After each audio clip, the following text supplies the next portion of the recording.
Now, let's see what this guy does now. There's some mine shafts in there.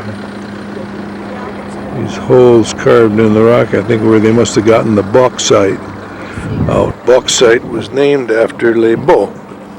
B-A-U-X is the name of the town. Here he goes. Let's see what he's going to do.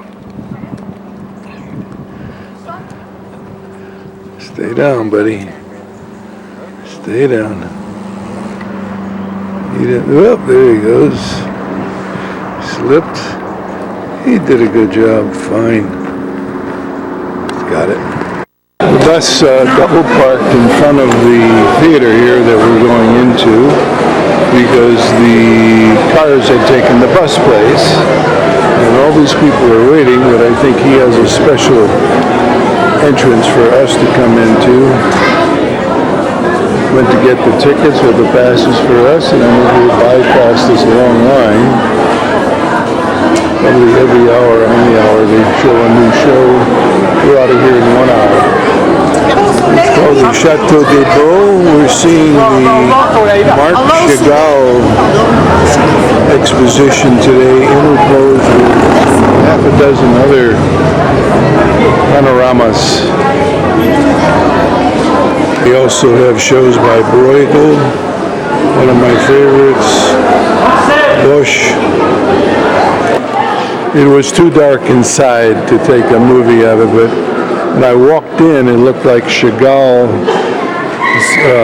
one of his Holocaust paintings or sketches was being shown, and it sounded like it was being played to the music, songs from Jewish traditional music, including Kol Nidre.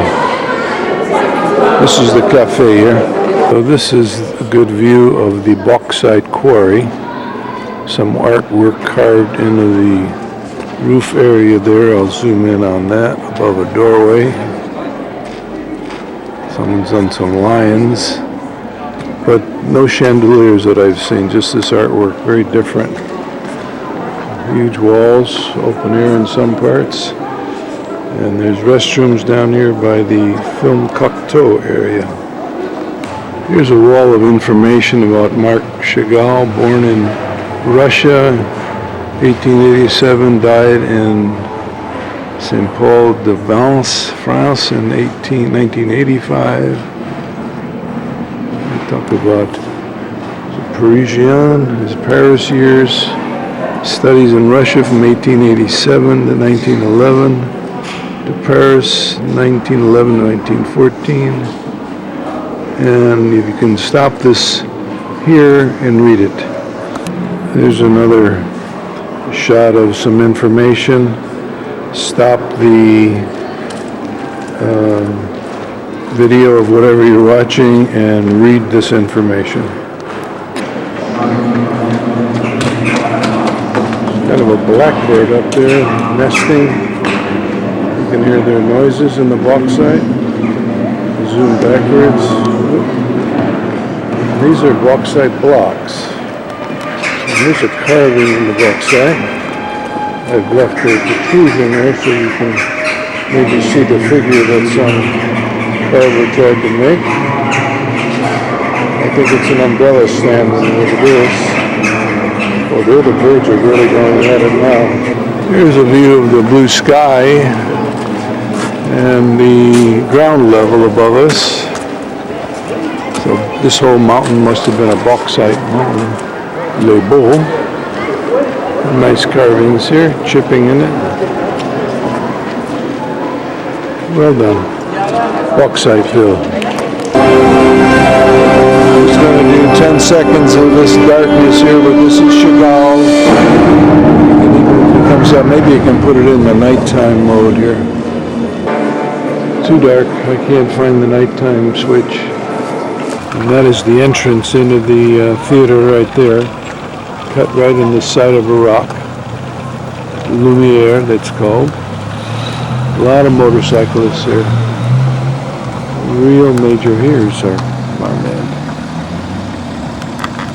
Behind that bush is the Star of Balcazar.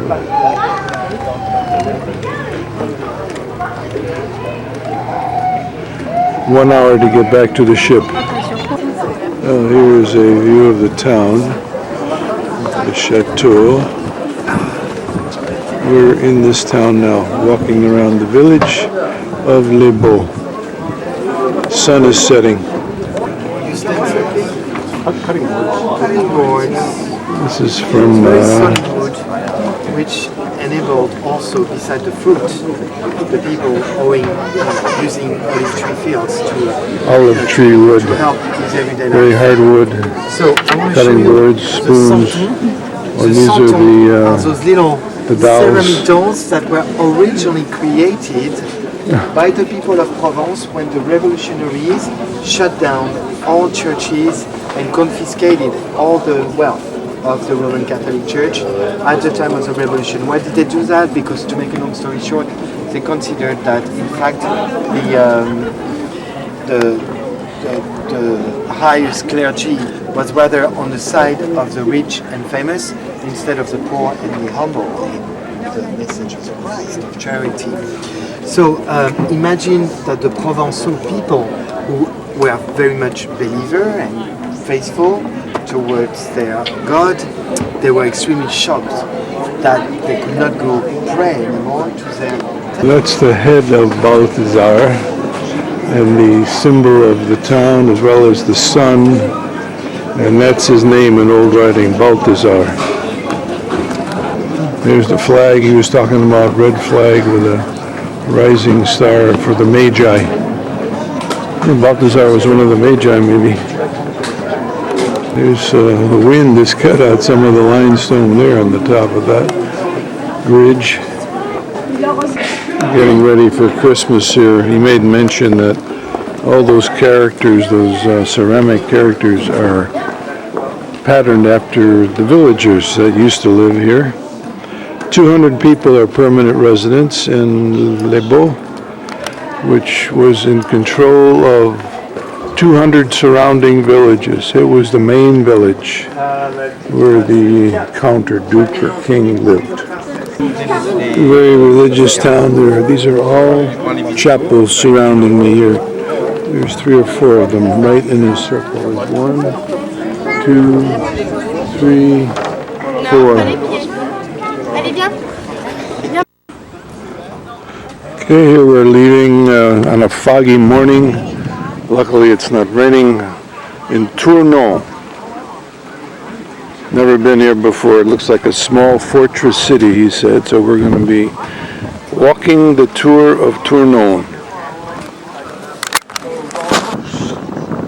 This is not Tournon, this is Vivier. Here's the Rhone River. I think there's some swans. I'm going to try to zoom in on there. It's cold, it's 50 degrees. Went from 70 to 55.